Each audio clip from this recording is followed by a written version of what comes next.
Man has always believed in some kind of a God.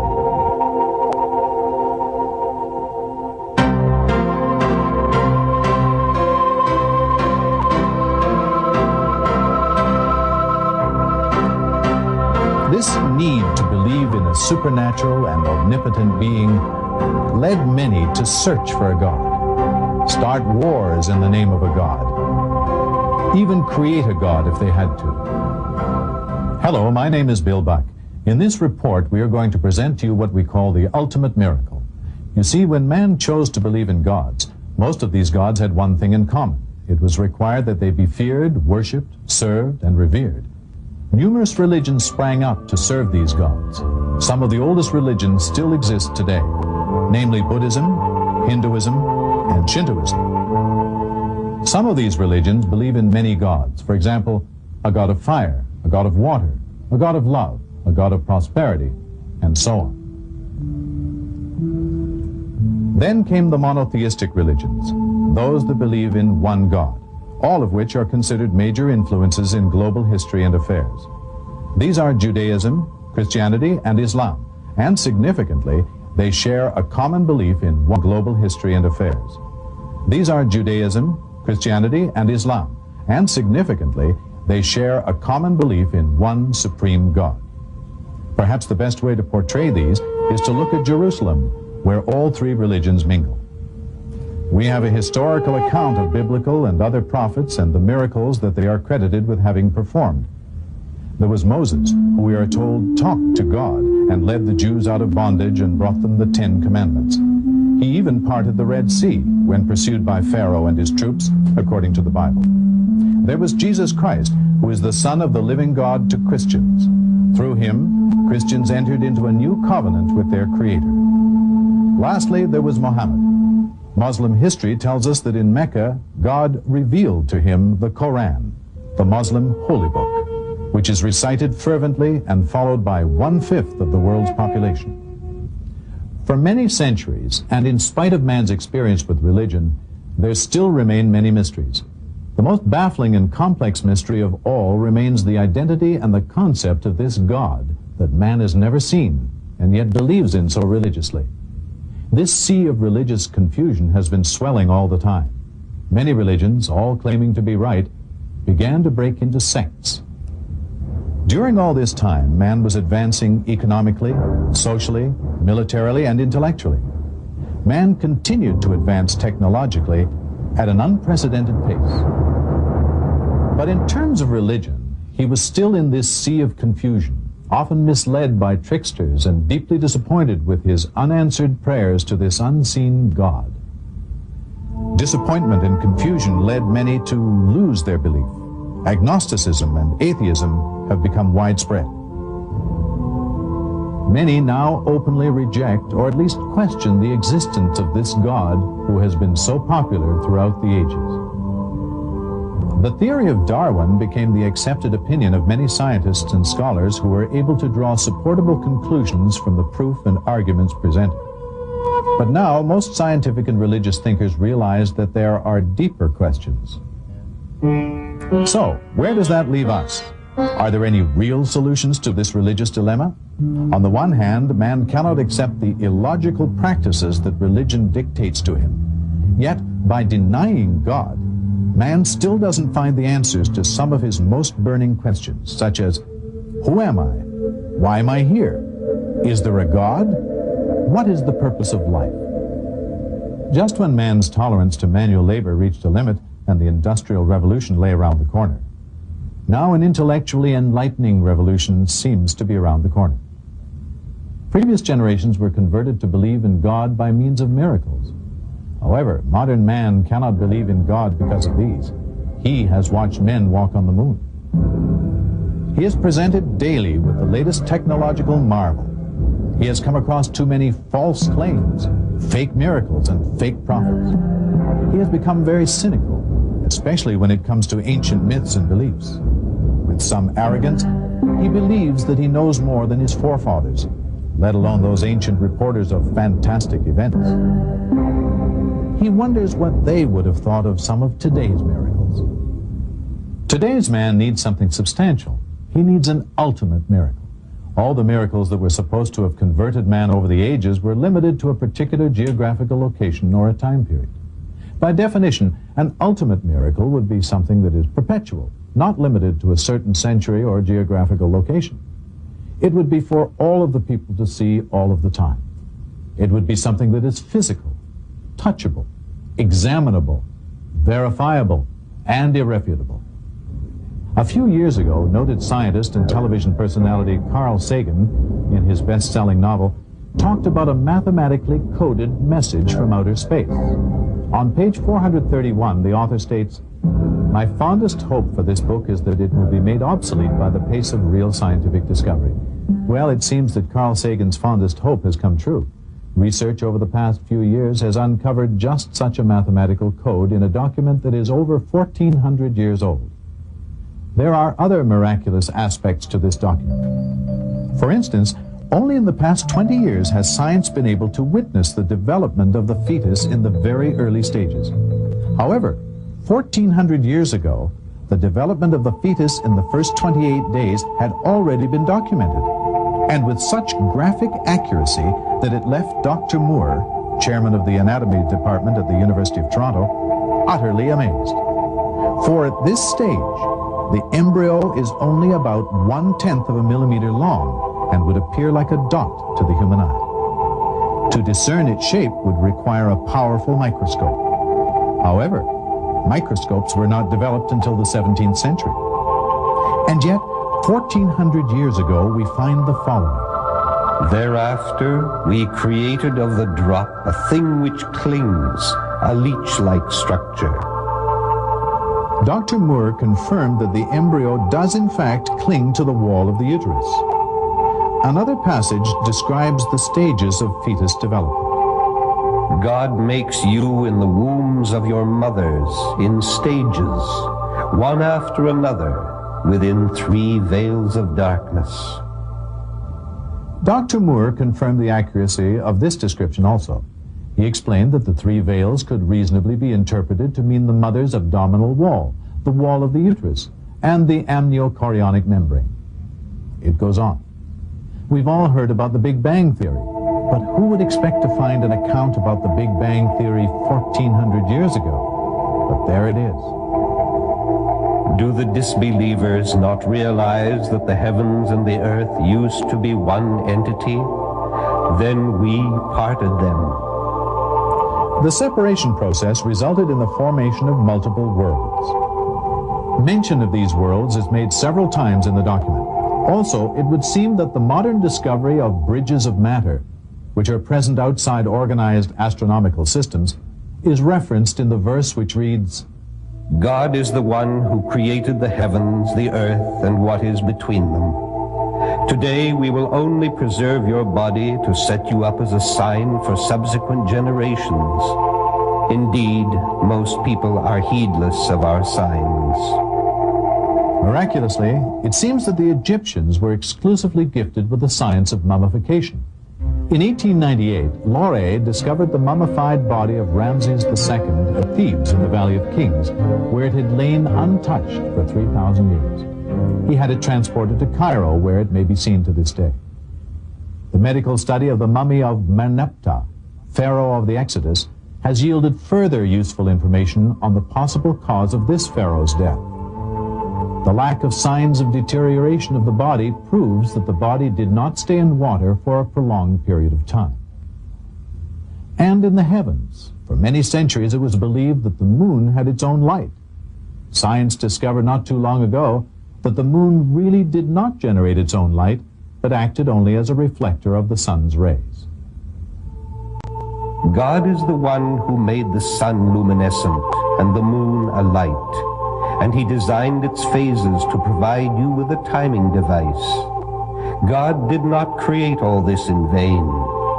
God is the one who created the night, the day, the sun, and the moon. Each one is traveling in an orbit with its own motion. Today, it is known how the celestial organization is balanced by the position of stars in a defined orbit, and how the interplay of gravitational forces is related to their mass and speed of movement. each with its own motion. Sir Francis Drake proved the Earth to be round when he sailed around it in 1597. Are you more difficult to create than the heaven that he built? He raised its masses and perfected it. He made its night dark and its morning visible. Thereafter, he made the earth egg-shaped. That was written almost 1,000 years before Columbus. We know now that the Earth's atmosphere acts as a filter to prevent harmful radiations from reaching the surface. Short wavelengths like X-rays and ultraviolet rays are filtered out at high altitudes. Protection from these rays is vital to the existence of life on Earth. And we made the sky a protected ceiling. Then there is the affirmation of the modern idea that the origin of life is aquatic. And we made water a requisite for every living thing. Water is the simplest chemical compound of importance to all living things. Most organisms consist of 50 to 95% water. Scientists know that absolutely every living entity known to man requires water for its existence. Many properties of water make it essential to life's processes. Its ability to dissolve a great variety of substances is vital because most chemical reactions within organisms can occur only in a water solution. Take the field honeybee, busy bringing in nectar from flowers. On entering the hive with a full honey sac, which is an enlargement of the esophagus, the field bee regurgitates the contents into the mouth of young workers, called house or nurse bees. These, in turn, deposit nectar in a cell and carry out the tasks necessary to convert the nectar to honey. This we have known for about 80 years. And your Lord inspired the bee. Build homes in the mountains and the trees, and what the people build for you. Then eat from all kinds of crops and obediently follow the designs of your Lord.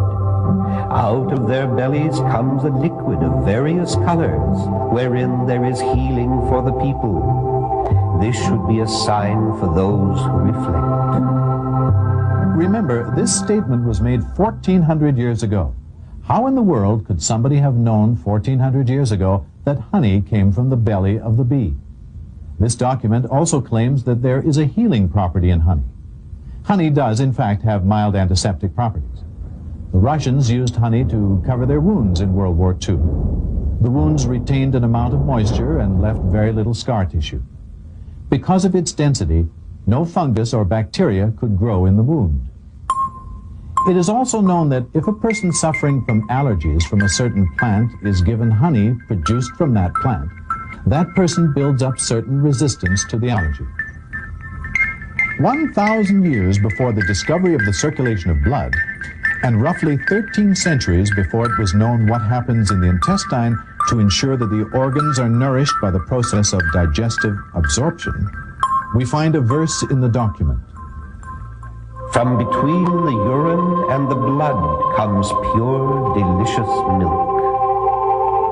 Only recently was it found that from what the cow eats, there is a separation of nutrients into the blood and the urine, and the remainder ends up as milk.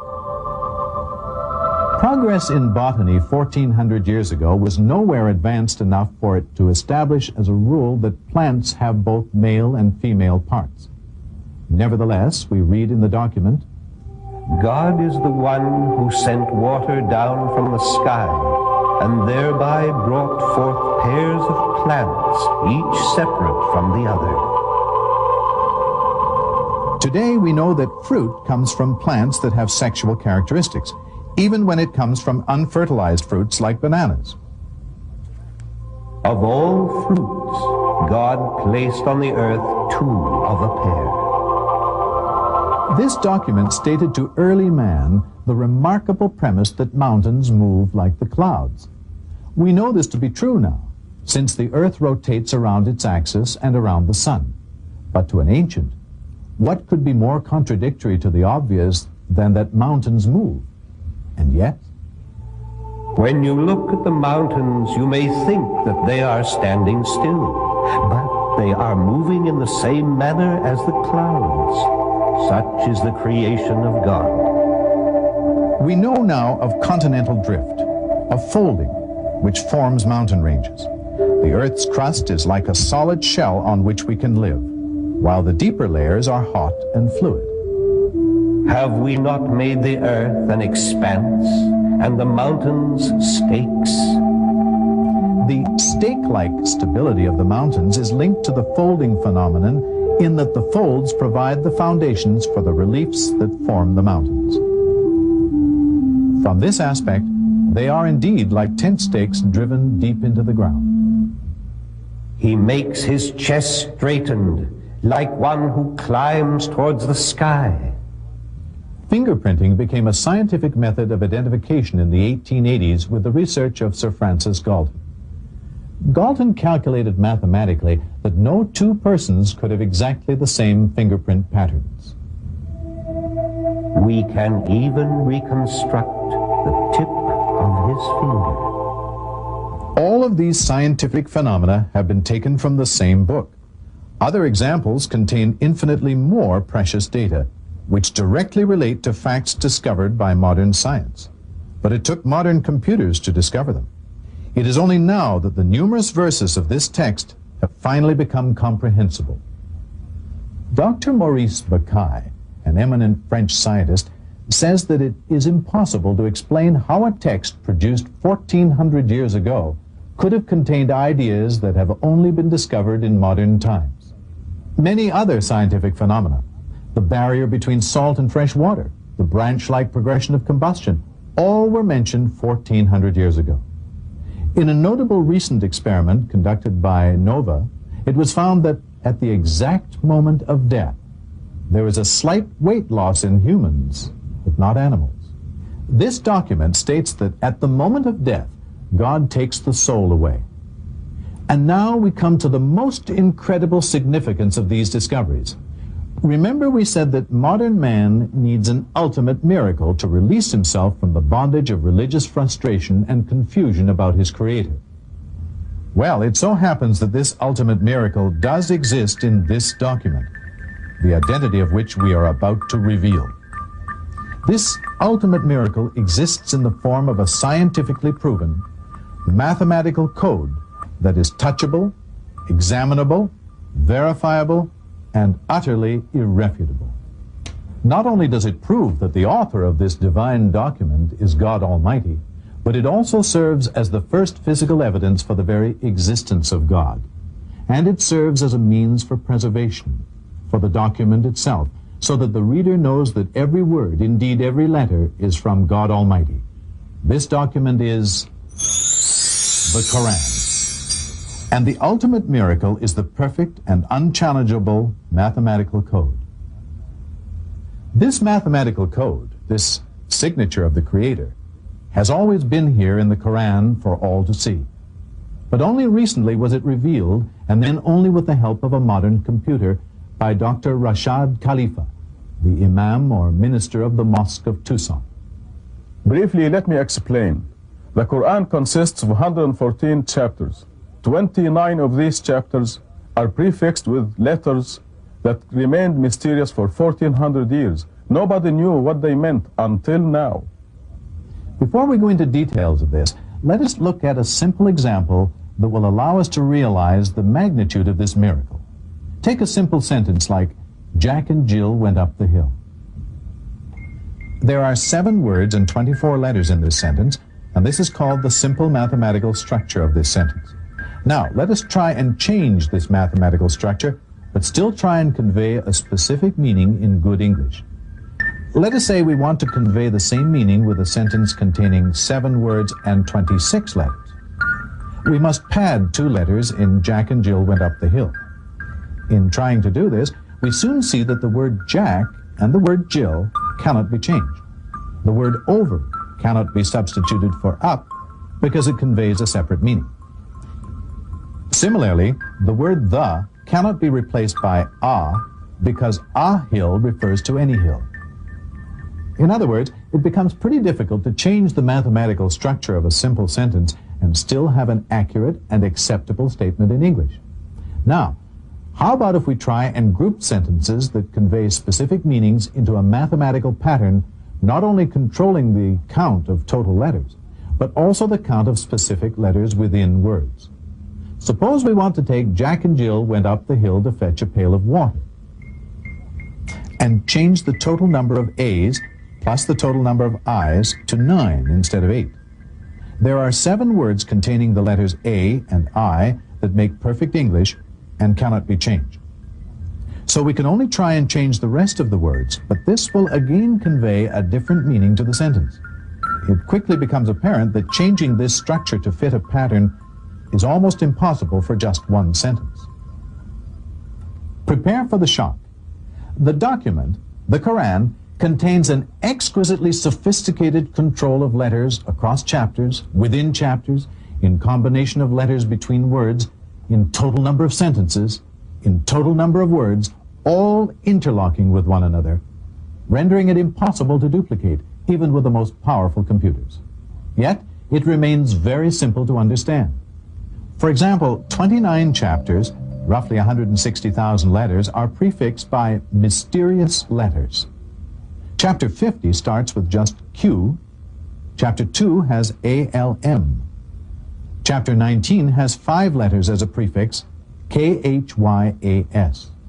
Please note that we have chosen English equivalents of the Arabic letters for simplicity of illustration. It was found that the letter Q occurs in chapter 50 exactly 57 times, or 19 times 3. The A's, L's, and M's in chapter 2 occur a total of 9,899 times, and so on, without a single exception in all the initial chapters, with the occurrences in multiples of the number 19. At the same time that the A's, L's, and M's are controlled in 7 chapters that have ALM as a prefix, the A's and the L's are part of the Arabic word for God, the occurrence of which is also being controlled, as you will soon see. At once we realize that there is a deliberate, superhuman design that binds the book's chapters, verses, words, even letters.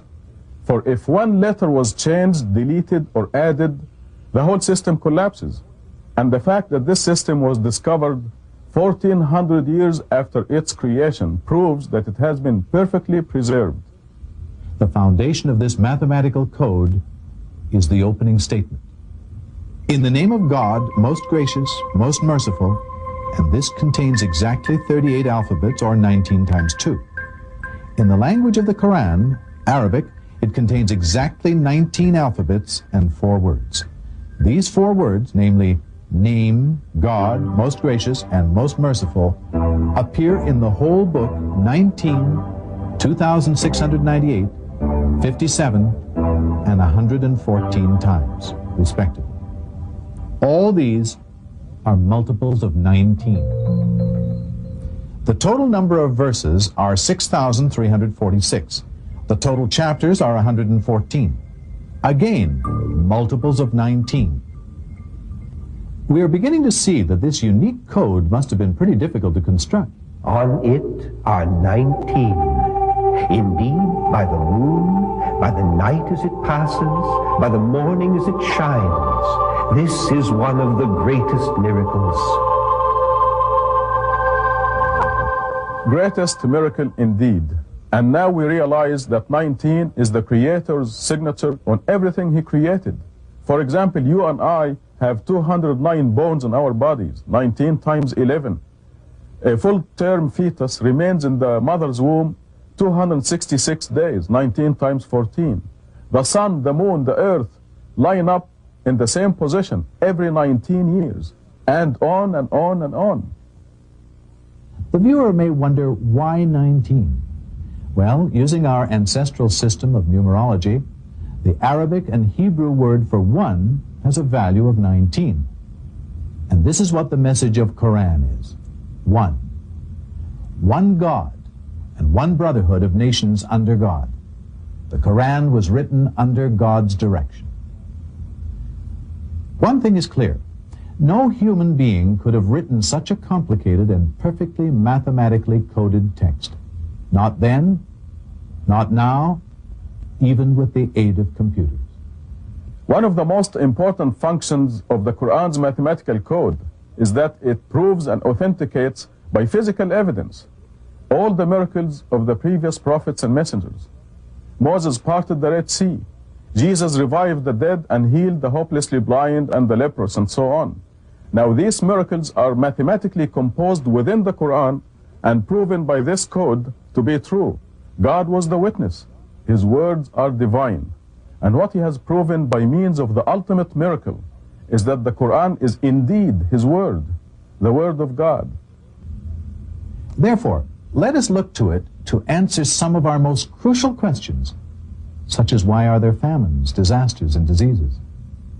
And what is the overall purpose and meaning of life? And what of peace, that elusive dream of the righteous, universal man? Given now that the message of the Quran is one God, one brotherhood, think of it. All the power and love in the universe in one supreme being, who has assured us that he not only exists, but communicates without question to those who believe and seek out the truth. His laws and commitment. Imagine what can be achieved by following his laws and direction.